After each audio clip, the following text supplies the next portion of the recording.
நெய் சேர்த்துக்கலாம். இது கூட பிரெட் ஆட் பண்ணி நல்லா வறுத்து எடுத்துக்கலாம்.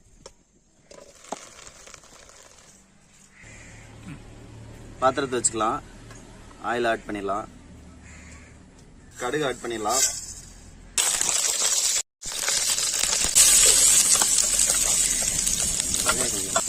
இஞ்சி பூண்டு பேஸ்ட் ஆட் பண்ணிக்கலாம். பச்சை மிளகாய் கொஞ்சம் ஆட் பண்ணிக்கலாம்.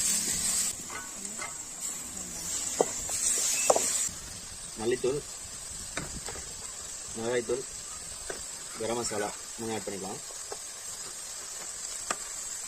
உப்பு கொஞ்சம் ஆட் பண்ணிக்கலாம்.